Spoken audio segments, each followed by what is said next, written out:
Today's class is most important and we are going to talk about four important dimensions of English essay: argumentative, descriptive, narrative and comparative. I'm 100% sure nobody has talked about these four areas of English essay. Today I am going to share with you, and we will try to touch the two dimensions today. In my second video we will try to touch the rest of the two dimensions. If you are the aspirant of CSS, this video is only for you. For PMS and CSS, these things are most important. If you watch this video, complete this video, you will understand how to write an essay, why these four dimensions are most important for all of you to write before you start writing about an essay. So let's get started. अगर आपने अभी तक मेरा channel subscribe नहीं किया तो subscribe करें और बेल आइकन को ज़रूर दबाएं टू गेट अ वीडियो, जैसे रेगुलर वीडियो आपको मिलती रहे। तो चलिए स्टार्ट करते हैं। अब इस वीडियो को पूरा देखें, फिर बात आपको समझ आएगी। तो चलिए स्टार्ट करते हैं। Today we are going to talk about the English writing essays. The first part is basically about the argumentative. Now this is most important. We need to understand what is a type of an argumentative essay. Later on comes the descriptive essay, narrative essay, comparative essay, and cause and effects. Then finally you have got the exercise. So let's get started. When it comes to comparative, argumentative, what is an argumentative ऐसे, किसको हम कहते हैं, क्या उसके साथ argument करने होते हैं? अगर आपको रिटन कम्युनिकेशन में आपको कोई टॉपिक लिखना है, उसको हैंडल करना है, तो आर्ग्यूमेंटेटिव हम किसको कहते हैं? अब many people struggle with the putting their ideas and thought on paper, delivering a message. आपको हमेशा मैसेज डिलीवर करना होता है किसी भी टॉपिक पे जस्टिफाई करने। कोई क्वेश्चंस होता है तो क्वेश्चन भी आर्ग्यूमेंटेटिव होता है। तो you need to understand what is argumentative. It is a skill that needs to be learned. और ये argumentative जो ऐसे है, ये एक किस्म का स्किल है जो आपको सीखना पड़ेगा, उसमें मेहनत करनी पड़ेगी बहुत ज़्यादा, और सीखने के बाद आपको प्रैक्टिस करनी है। प्रैक्टिस आपके लिए मोस्ट इम्पॉर्टेंट है। अगर आप argumentative की प्रैक्टिस नहीं करते तो you will not be able to write. With the increase of the email and working with people in the remote places, delivering a clear and persuasive communication is becoming more and more important. आप email लिखते हैं, आप किसी को कोई short ऐसे करके लिखते हैं, या आप लॉन्ग ऐसे लिखते हैं, या कोई भी टॉपिक के सवाल है अगर आप हैंडल करते हैं, तो यू नीड टू अंडरस्टैंड कि भाई कम्युनिकेशन स्किल मोस्ट इम्पॉर्टेंट है, लोगों को परस्यू करना होता है। तो उसके बाद है perhaps the biggest problem with this is that when you write, जब आप लिखते हैं, you often do not get second eye chance to make it the point very much different.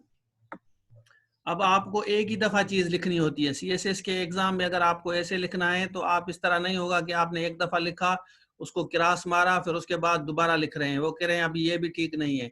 तो this is not a rough sketch. आपको एक ही copy मिलती है और उसी कॉपी में आपको मेहनत करनी होती है। ठीक हो गया? तो दिस इज मोस्ट इम्पॉर्टेंट। आप समझें कि आपको एक ही जो है शॉट में काम करना होता है। You get one shot and if you lose your reader, it is difficult to get them back. आपके पास चांस नहीं होता कि आप उसको दोबारा जो है बताएं कि भाई मैं जो है दोबारा लिख रहा हूं, ये मैंने सही नहीं लिखा। तो एक दफा कॉपी भर गई 3 घंटे में, 2 घंटे में, तो आपने लिख लिया तो लिख लिया। आगे जाके हम डिस्कस करेंगे कि होता क्या है आर्ग्यूमेंटेटिव। पहले आपको बता रहा हूँ, this is why we need and pick का चूज। हमें पिक और चूज का चांस होता है। 10 ऐसे होते हैं, 10 में से pick and choose your words carefully, जिस पे आप लिख सकते हैं 10 में से एक पे लिखेंगे। and present your point of view in a style, in a manner and in a sequence way. ऐसे तरीके से आपको लिखना है जैसे आपका काम अच्छा हो। समझ आ रही है आपको बात? तो जैसे आपको चीजें समझ आ जाए। तो मोहसिन भाई अभी आए हैं, मैं उनको 1 मिनट लिंक भेजूं। उन्होंने कोड भी भेजा है। तो दिस इज मोस्ट इम्पॉर्टेंट कि आपको इस चीज को जहन में रखना है कि बेसिकली आपकी सिलेक्शन कैसे होनी चाहिए। एंड उसमें आप मैसेज किस तरह लिख सकते हैं, उसमें पॉइंट आप किस तरह डाल सकते हैं उसी बंदे को मोटिवेट करने के लिए। अब आते हैं आर्ग्यूमेंटेटिव ऐसे में क्या क्या होता है। अब सबसे पहले आपका राइटर, उसके बाद ऑडियंस, और थर्ड नंबर पे कॉन्टेक्स्ट होता है। तीन चीजें जहन में रखनी है, राइटर, ऑडियंस और कॉन्टेक्स्ट।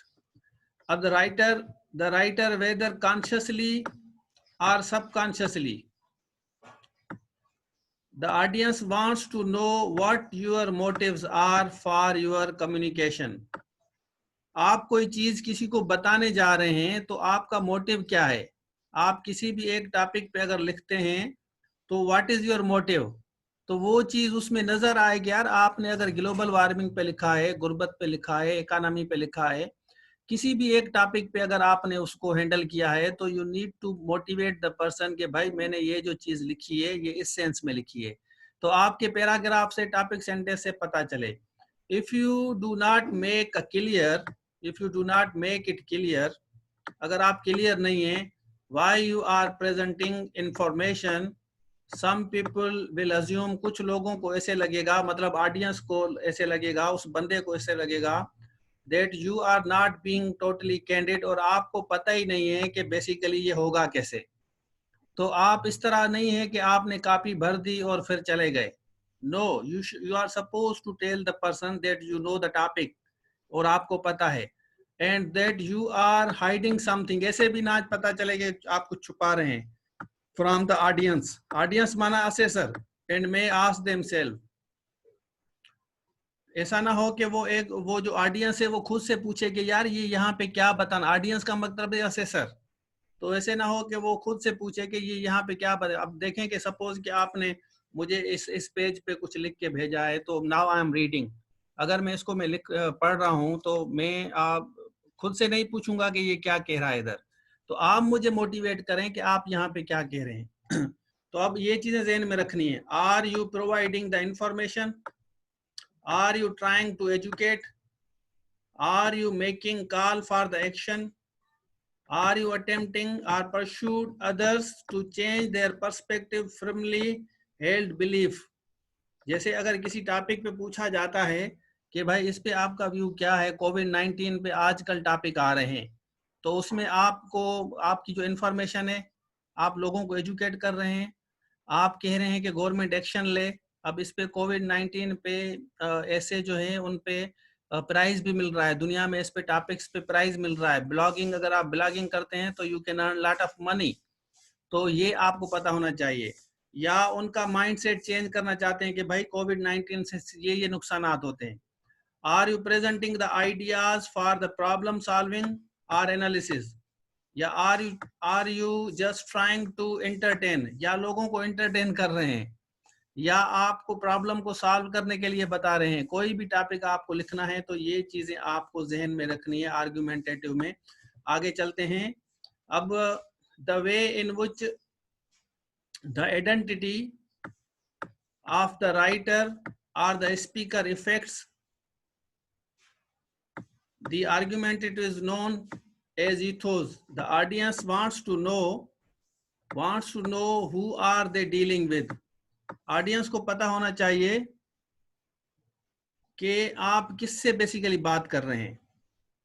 सो मेक श्योर आप सबसे पहले बताएं who you are, why you are competent to speak और write on the issue, where the authority comes from. अब देखें, the way in which the identity of the writer or the speaker affects the argumentative is known as।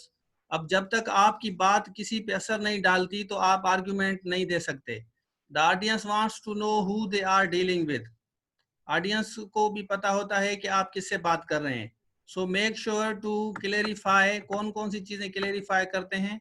सबसे पहले who you are, why are you competent to speak या write, where your authority comes from.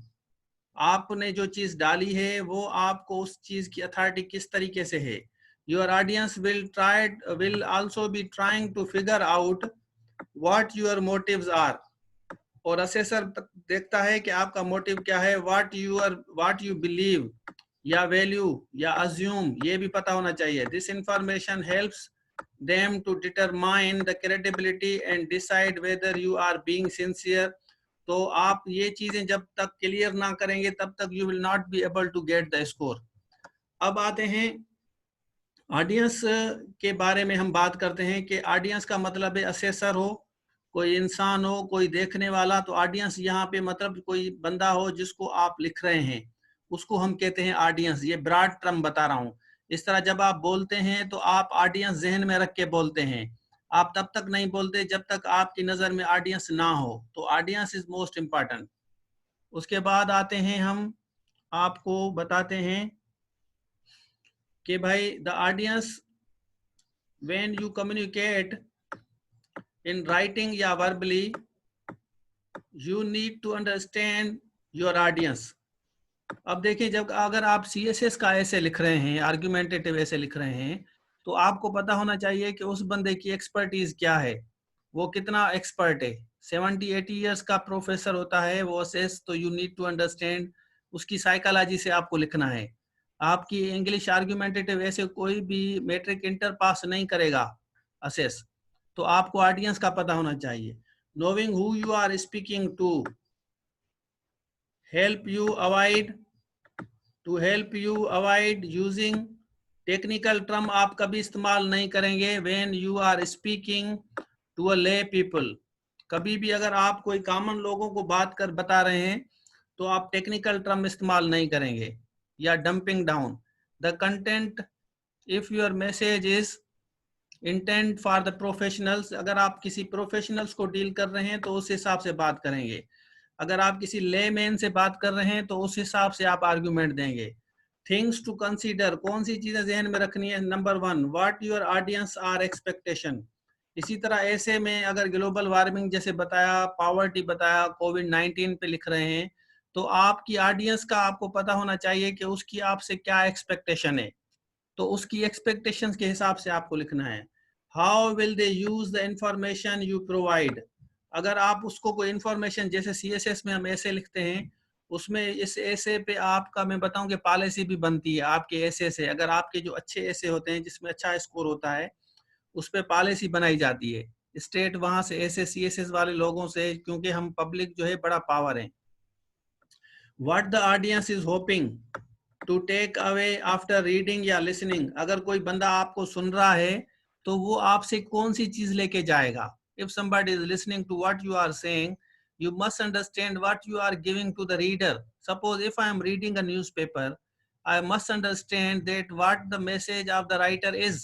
I need to understand. Similarly, you should be understanding that what is the message inside the book. Suppose मैं अगर कोई book पढ़ रहा हूँ, या जैसे मैंने अगर अब यहाँ पे मोबाइल पे अगर मैं कोई आर्टिकल पढ़ रहा हूँ, तो मुझे पता होना चाहिए कि बेसिकली मैं उससे क्या सीख रहा हूँ उस आर्टिकल से। तो दिस इज मोस्ट इम्पॉर्टेंट कि ऑडियंस की उम्मीद के हिसाब से आपको लिखना होगा, बोलना होगा। Why are you communicating to the audience in the first place. और आप क्यों कम्युनिकेट कर रहे हैं, आप खुद से पूछें। देखें, CSS में 20-20 हजार लोग बैठते हैं और 90% लोग ऐसे में फेल क्यों होते हैं, क्योंकि उनको पता ही नहीं होता कि वहाँ लेवल कौन सी है। अब आते हैं हम जो है कॉन्टेक्स्ट, आर्गुमेंटेटिव की कॉन्टेक्स्ट को डिस्कस करते हैं। योर ऑडियंस एनालाइज करते हैं the content and the circumstances of your communication. इस चीज को देखना जरूरी है। Number 1, what events preceded the communication. आपने क्यों इस चीज पे बात की है या इस पे क्यों लिखा है। तो ऐसी कौन सी चीज थी जिसकी वजह से आप लिख रहे हैं या बता रहे हैं। What type of the arguments are use, और आप आर्ग्यूमेंट कौन से दे रहे हैं। अगर आप किसी को देखें, आप कहते हैं कि भाई इंडिया जो है पानी हमारा चोरी करता है, तो आपके पास कौन से आर्ग्यूमेंट है। फिर आप बताते हैं कि भाई किशन गंगा बना रहे हैं, दूसरे डैम बना रहे हैं और पानी को डाइवर्ट कर रहे हैं अपनी तरफ, जो हमारे यहाँ पानी आ रहा है उसको डाइवर्ट कर रहे हैं। तो हम सैटेलाइट से हमने देखा है कि वो जो है छुपके से अगेंस्ट दी इंडस वाटर बेसन ट्रीटी जो 1960 में हुई थी, उसको वायोलेट कर रहा है कि उसको कोई भी डैम इंडस रिवर पे नहीं बनाना। अगर बनाना भी है तो हमारे साथ कम्युनिकेट करेंगे, फिर हमारे पास एग्रीमेंट होगा, उसके बाद फिर हम बताएंगे। फिजिबिलिटी रिपोर्ट जब होगी, फिर ये आर्ग्यूमेंट है आप दे रहे हैं कि इंडिया पानी चोरी कर रहा है। आप इस तरह किसी को नहीं कह सकते कि इंडिया पानी चोरी कर रहा है, सिर्फ आप उसको ऐसे नहीं कहेंगे, आप उसको आर्ग्यूमेंट देंगे क्योंकि वो डैम्स बना रहा है और डैम के थ्रू वो जो है पानी को डाइवर्ट कर रहा है अपने खेतों में, अपनी एग्रीकल्चर लैंड में, या वहाँ पे अपने जो है उनके जो कैनाल बने हुए हैं, कैनाल सिस्टम में। This is how you are going to give the argument. तो आप आर्ग्यूमेंट जब तक नहीं देंगे उसके पास, आपके पास अगर आर्ग्यूमेंट्स में अगर एग्जाम्पल नहीं है, तो आप basically you are not good enough. Are they logical, और आपने जो आर्ग्यूमेंट दिए हैं वो लॉजिकल हैं, या बस आप ऐसे ही बात छेड़ दी कि भाई ऐसे नहीं करना चाहिए। तो आपके आर्ग्यूमेंट्स लॉजिकल होने चाहिए। हाउ दे आर डिलीवर्ड, तो आपने उन उन उन लफ्जों को कैसे बोला है, बात कैसे की है उन लफ्जों के बारे में, ये आपको पता होना चाहिए। तो देखिए, टॉपर बनने के लिए, अच्छा स्कोर करने के लिए आपको ये चीजें ज़हन में रखनी है। Where the document are the speech delivered, आप कहाँ पे लिख रहे हैं, किस चीज पे लिख रहे हैं, this is most important. Is this communication necessary, क्या आपने जो बात की है, जो चीज लिखी है वो जरूरी है या बस ऐसे ही आपने बोल दिया। Here the emphasis on the logic, on the logic and the reason or the logos. Your audience needs to be able to follow what you are saying for it to be believable. Ask yourself, क्या जो चीज आप बता रहे हैं, जैसे मैंने dam का मिसाल दिया, क्या जो ऑडियंस है, जो असेसर है, वो इस चीज पे बिलीव करेगा। तो सबसे पहले आप खुद से पूछें कि अगर आप, मैं खुद से पूछता हूं कि जो मैंने आर्ग्यूमेंट डाले हैं, जैसे अगर मैं कहूं कि जो हमारे यहाँ गुर्बत है वो कोविड-19 से ज्यादा खतरनाक है, तो अब मेरे पास आर्ग्यूमेंट होने चाहिए। मैं बता सकता हूँ कि थर में लोग मर रहे हैं, लोगों के पास खाना नहीं है, पीपल आर कमिटिंग सुसाइड। तो मेरे पास फिगर होनी चाहिए कि कहाँ कहाँ पे क्या क्या हुआ है। आर्ग्यूमेंट्स ऐसे नहीं है हवा में सिर्फ मैंने बात कर दी। तो this is most important, keep in the mind when you are putting the arguments, you need to ask yourself whether these arguments are basically taken from some of the data that is authenticated, and this information that you are providing is authenticated. It is not a fake information, and you are not hitting arrow in the dark. You are just trying to argue, or you are trying to give the examples. With the help of the examples you are going to justify your point of view. So this is most important, ये चीज ध्यान में रखनी है। Have I presented the logical, well constructed argument? How do I support my claim? आप जो claim कर रहे हैं कि ये चीज यहाँ पे है, people are dying in hunger after the COVID-19, then you will try to put the argument that most of the people, those who are basically laborers, they are unable to earn money and they are near to commit suicide, and most of them have committed suicide because the government is not providing them food. ठीक है, तो this is important for you. ये चीजें आपको जहन में रखनी है। जब तक आप ये चीजें जहन में नहीं रखेंगे तो you will not be able to justify. आप जो है पॉइंट ऑफ व्यू को जस्टिफाई कर ही नहीं सकते unless you are trying to put the argument that is most important. आपका आर्ग्यूमेंट ऐसा होना चाहिए जिसमें वो बंदा इस चीज को बिलीव करे कि यूर आर्ग्यूमेंट इज ऑथेंटिकेटेड। अब देखिए, हमारे यहाँ वी नॉर्मली डिस्कस के ये बंदा या ये इंसान मेरे साथ आर्ग्यूमेंट कर रहा है, तो ये जो डिस्कशन में आर्ग्यूमेंट हैं ये अलग हैं, वो आर्ग्यूमेंट आपके अलग हैं। ये जो हमारे यहाँ बेस मुबाहिसा है इसमें और राइटिंग वाला जो मैं बता रहा हूँ इसमें फर्क है। तो जब आप राइट करते हैं तो सपोर्ट योर क्लेम, आप वहां पे आप अपना क्लेम को सपोर्ट करेंगे। ठीक है, इसी तरह what evidence do I have, आपके पास इसकी कौन सी एविडेंस है। What are the counter arguments, आपने एक आर्ग्यूमेंट दिया, उसको फिर काउंटर किया।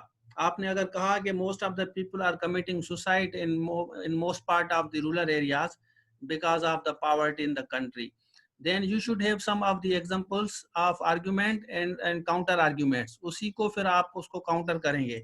अगर आपसे कोई सवाल करता है तो आपके पास काउंटर आर्ग्यूमेंट्स भी होने चाहिए। चलें भाई, आगे चलते हैं।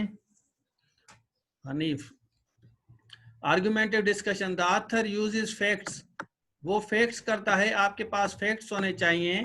ठीक है, क्लेम आप जो कर रहे हैं उसका फैक्ट्स होना चाहिए। Argumentative discussions doesn't mean that the author is angry, ऐसा नहीं है कि आप वहां पे गुस्सा शो कर रहे हैं। यू आर नॉट एंग्री, आप गुस्से में नहीं हैं, आप उस चीज को जस्टिफाई कर रहे हैं।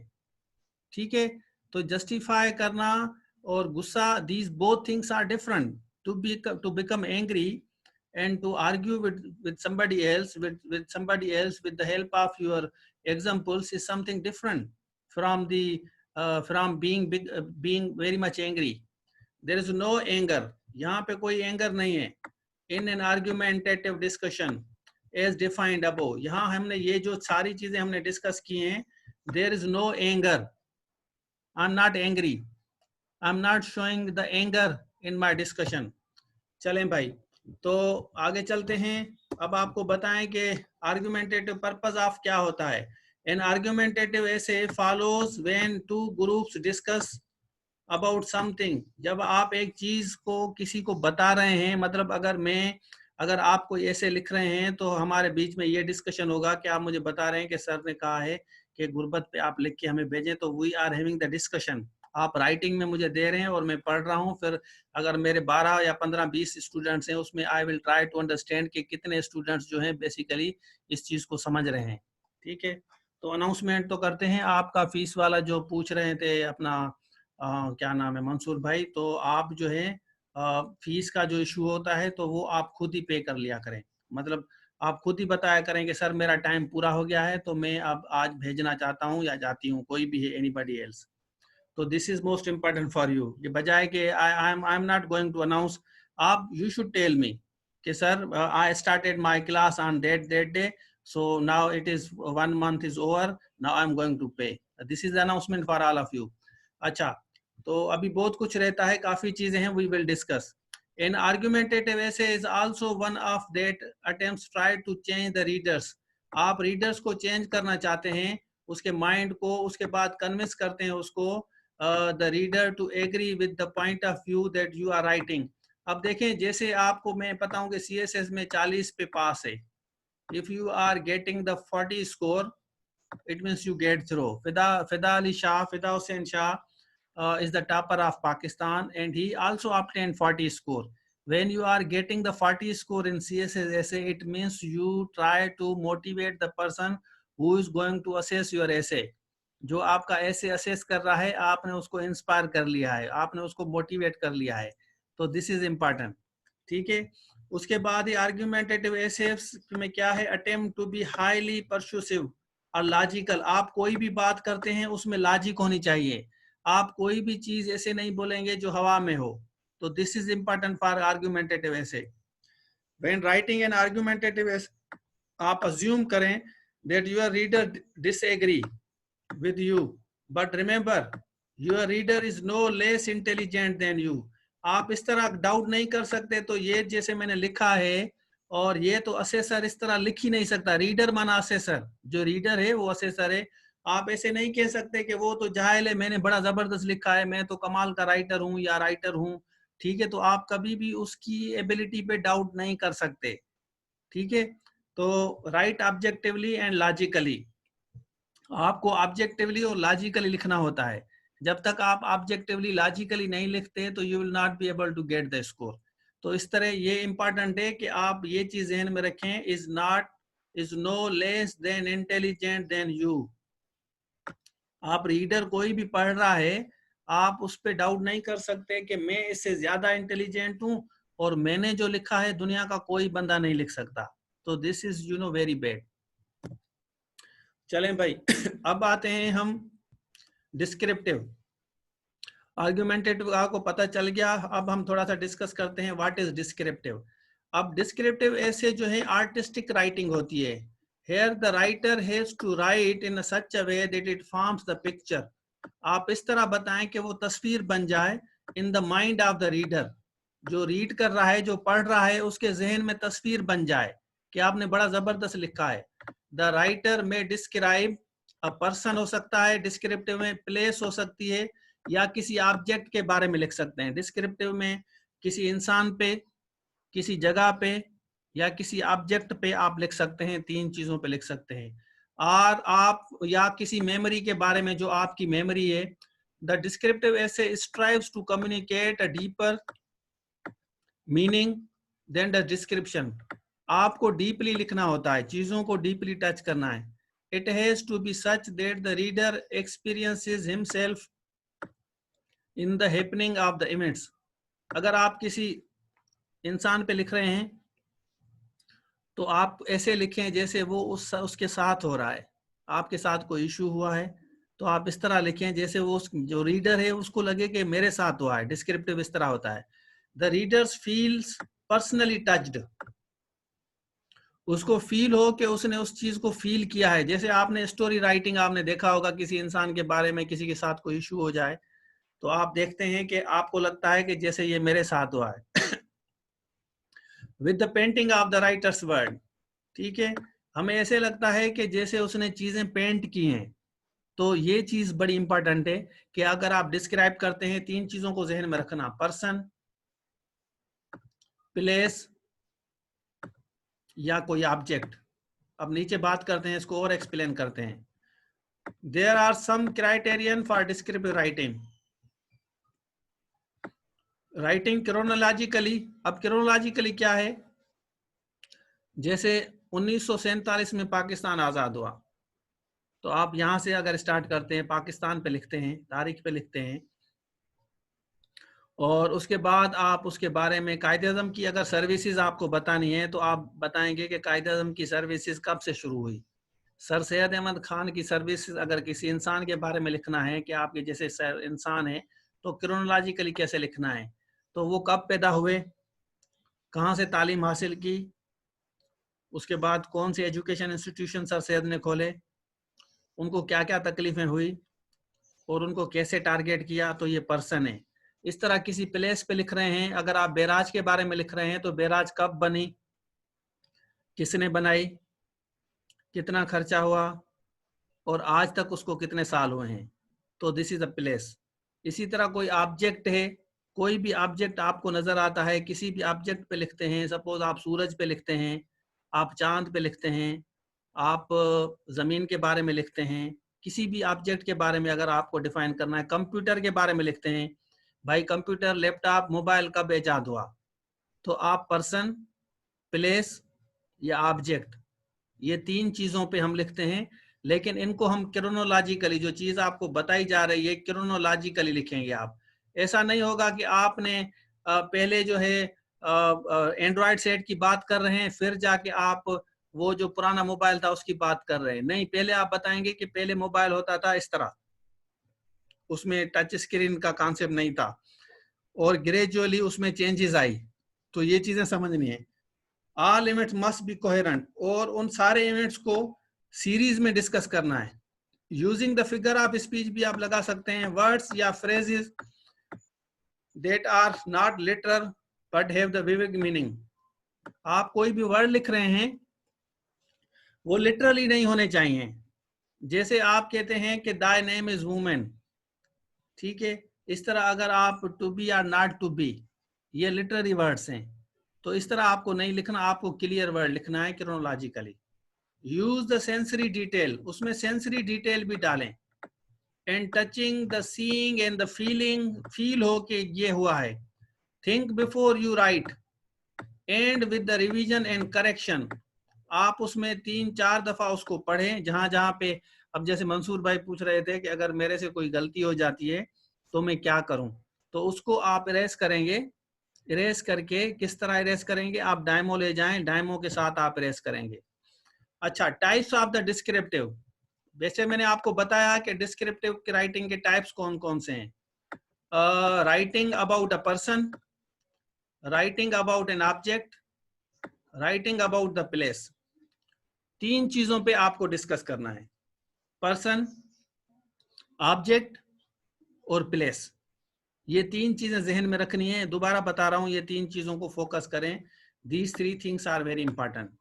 While describing a person, you should add his physical feature, detail that appeal to the reader, जो रीडर को अच्छी लगे, इमोशनली, साइकोलॉजिकली, सोशली। आप इस तरह लिखें कि person one who is trying to read your part of write up, he or she must understand what your message is. Again, when talking about an object, emotions would be less, so try to appeal to the reader physically. Physically आप चीजों को clear करें। जब आप object की बात कर रहे हैं वहां इमोशंस नहीं होते। देखें, इंसान के बारे में जब बात करेंगे तो इमोशंस, और जब आप किसी ऑब्जेक्ट के बारे में बात कर रहे हैं तो उसमें आप ऑब्जेक्ट, जैसे आप मैंने बैराज के बारे में बताया या किसी सूरज के बारे में बताया, तो सूरज में के बारे में डिस्कस करने के वक्त तो आपकी फीलिंग्स तो नहीं होगी ना, आपके इमोशंस तो नहीं होंगे। आप चांद पे बात कर रहे हैं तो आप उसको फिजिकली आप या by use of metaphysical terms आप उसको इस तरह लिखें कि जैसे उसको फील हो कि वो उस चांद को खुद देख रहा है, वो सूरज को खुद देख रहा है। स्टार, आप ऊपर जाते हैं, अगर आप सोलर सिस्टम, आपको पता है कि जैसे अगर आप जाते हैं अपना मरकरी, मार्स पे जाते हैं, अब मार्स पे एलन मस्क जा रहे हैं, तो आप इस तरह लिखें कि हम मार्स पे गए थे तो हमने ये चीजें देखी, ये ऑब्जेक्ट्स देखे, तो जैसे वो बंदा खुद फील करे कि वो खुद भी जा रहा है। ठीक है, तो ऑब्जेक्ट को इस तरह आप डिफाइन करेंगे। Writing about a place means that the place and everything around and in it should be discussed। तो मैं आपको बता रहा था कि अगर आप बात करते हैं किसी प्लेस की, and everything around it should be discussed in a detail, उसको डिटेल में बात करनी है, so that the reader can picture a place. अब जैसे मैंने बैराज के बारे में बताया, अगर आप रोडी ब्रिज के बारे में लिखते हैं, अगर आप सेवन सिस्टर्स के बारे में लिखते हैं, तो आप इस तरह लिखिए कि जैसे उस बंदे को खुद फील हो कि आप वहां पे हैं, वो वहां पे गया है, वो वहां पे देख रहा है। तो this is important. Other types of the descriptive writing include writing about one self, writing about others, writing a poem, travelling, memory and experience. देखें, ये जो मैं आज वाली क्लास ले रहा हूँ, ये क्लास बेसिकली थोड़े से बड़े लेवल के बच्चों के लिए है, और आई बिलीव कि आपका वो लेवल है। अब आप कोई छोटे बच्चे 6ठी 7वीं क्लास के नहीं हैं, आप जो है माशाल्लाह अल्हम्दुलिल्लाह आप कॉम्पिटेंट हैं and you are able to understand. और फिर आपका है उसके बाद नेचर। इन चीज़ों को, ये आप इसकी स्क्रीनशॉट भी ले लें, मैं कोशिश करूंगा कि इनको अच्छे तरीके से मैं इसको शार्ट करूं और आपके साथ शेयर भी करूंगा। आई विल ट्राई माय बेस्ट कि आपके साथ शेयर किया जाए। यूट्यूब पे भी मैं कोशिश करूंगा कि इसकी थोड़ी सी शार्ट क्लिप भी है, तो आपके लिए देखें, आप पे करते हैं तो आपको पूरा डिटेल से बताया जाता है, जैसे आपके साथ जस्टिस हो सके, because you are paying the money. तो ये चीज़ें आपको काम आएंगी CSS में, PCS में, PMS में, बड़े बड़े एग्जाम्स में आपको काम आएंगी। तो वन सेल्फ के बारे में लिख सकते हैं आप। जब खुद के बारे में लिखते हैं तो आप डिस्क्राइब करते हैं कि मैंने क्या क्या किया, मैं यहाँ पैदा हुआ तो यहाँ से तालीम हासिल की। अगर किसी और के बारे में बताना है, किसी मोहल्ले के बारे में, एधी पे लिखते हैं, आप ईधी पे भी लिख सकते हैं। ठीक है, अब उसके बेटे के बारे में आप लिख सकते हैं, कोई पोयम आप लिख सकते हैं। आपने कोई ट्रेवल किया, किसी जगह आप गए, तो how will you be defining or explaining your travelling, that you went to Europe and you visited number of places, it was amazing to see the things. तो आप ट्रेवलिंग के बारे में मेमोरीज और एक्सपीरियंस शेयर करते हैं। 3 चीजें travelling के बारे में आप शेयर करते हैं। नंबर 1 आप मेमोरी करते हैं, और उसके बाद आप एक्सपीरियंस शेयर करते हैं, और इसमें आपकी फीलिंग्स होती हैं। You always try to define or explain the emotions. You put your emotions out there. When you put your emotion, the person understand. And later on the nature, suppose you went to Kohomari, you visited Kohomari, you went there, and how you are explaining is most important. I went to Kohomari and it was amazing to see the people around, and they all were enjoying collectively. There were a lot of family members. They came across the different part of the country, Pakistan, and some of the foreigners also visited, and the scenery of Kohomari was very much beautiful, and we enjoyed a lot. We had a dinner, we had a breakfast, we had a lunch together with the people. या आपने कोई जगह आप chair पे गए हैं, तो you will be explaining emotionally. So there was a forest and it was a drizzling, and meanwhile when we reached there it started raining. तो इस तरह आप एक्सप्लेन कर सकते हैं। You are putting your emotions. Nature के बारे में डिस्कस करना है तो आप जंगल में जाते हैं, फॉरेस्ट विजिट करते हैं, तो explain the forest in a way that it is amazing. तो इस तरह आपको डिफाइन करना है। तो आगे चलते हैं। अब डिस्क्रिप्टिव में जैसे मैंने कहा कि द काइंड ऑफ राइटिंग में इंक्लूड, जैसे माय स्कूल, अगर आप अपने बारे में लिखते हैं तो my school, my favourite hobby, my favourite season, तो इस तरह आपने कोई चीज़ आप पसंद करते हैं तो उसके बारे में बता सकते हैं या खुद के बारे में बता सकते हैं. Here the writer has to tell about himself, वो खुद के बारे में बताएगा कि मेरी हॉबी क्या है. मैं स्कूल के बारे में बताऊंगा, सीजन के माय फेवरेट सीजन, तो खुद के बारे में बताएंगे कि आपकी पसंद क्या है. About the topic in question, how they are linked, what impact it has. Everything should be mentioned in a detail and in form of telling a story that doesn't strike the reader as a boring.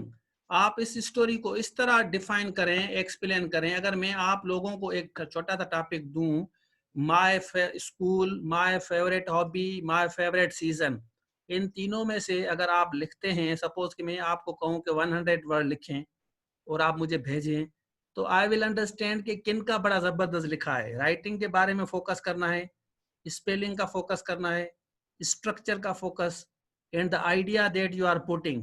देखें, I am sharing my 15 years experience of teaching, जो मैंने 1000 plus books पढ़ी हैं. Out of all these books I am sharing my ideas. If somebody asks me to write on any one of the topics given, my school, my favorite hobby, my favorite season, so how will I start writing on these topics? So this is oneself. And about others माना my best friend, friend के बारे में, या my mother, किसी और के बारे में. ये आपके अपने बारे में और वो किसी फ्रेंड के बारे में उसकी तारीफ करने हैं, तो किस तरह आप लिखेंगे. Here again the writer has to create picture of the person in the mind of the reader. उसके बारे में अगर आप लिखते हैं मेरे बारे में कि my best teacher, तो how will you be explaining about me? How will you be writing? You are writing something about your mother on Mother's Day apostrophe. So how will you be explaining the feelings that you and your mother are attached, the feelings which are attached? Even though they have never met, reader should be able to create an image and learn about the nature of the person and the question and with the writing. हालांकि अगर आप किसी देखें, I have not met your mother, but if you are writing on your mother and you are sending me the piece of paragraph, then I must understand the nature of your mother, how she behaves, how she talks, how does she respect. So these things are very important. You will have to put yourself completely out there to make me understand what you are going to explain. So this is descriptive. Later on, the poems. Poems में aesthetic feelings होनी चाहिए. आप बड़ी जबरदस्त feelings, आप you are supposed to put all the feelings out there. When you are attempting the poem, complex words should be used, but they must be very much clear and understandable. You can put the complex word, लेकिन easy होना चाहिए. As well as sentence, they don't rhyme.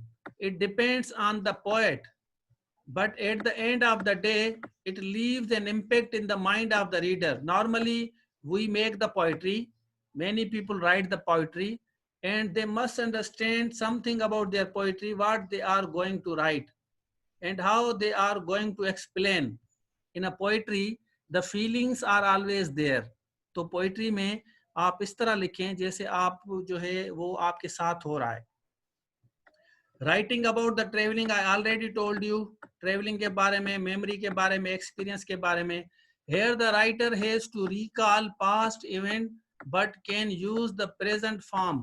Past event को present में explain कर सकते हैं. Of the verb ये होता है, अगर आपने कभी पढ़ा है. You can also write the past in the present form if you are writing historically. He is actually in the present there and is seeing what happening. उसमें ये होता है कि हम फील करते हैं कि हम अभी हमारे साथ अभी तक हो रहा है. और रिकॉलिंग द फुटबॉल के मैच के बारे में लिख रहे हैं या किसी भी चीज को आप एक्सप्लेन कर रहे हैं, तो वो आप बताएंगे कि मैंने ट्रेवल किया, ये चीजें मैंने फाइंड की. उसके बाद है nature. Nature discuss the beauty, उसकी ब्यूटी के बारे में बताना है. Many poets have compared nature with the woman, something relative to describe their beauty. Most of the writers always compare nature with the beauty of a woman, and normally it happens. And the beauty of the nature, they are correlated.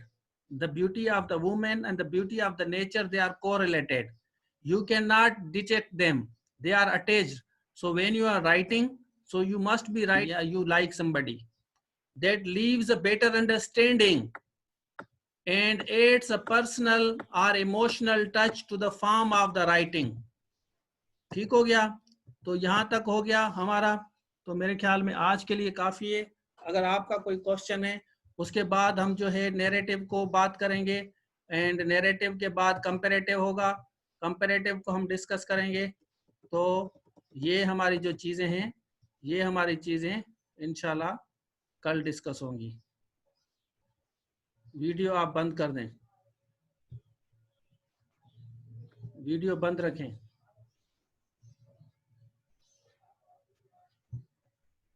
समझ आ रहा है ये किसकी खुली हुई है video?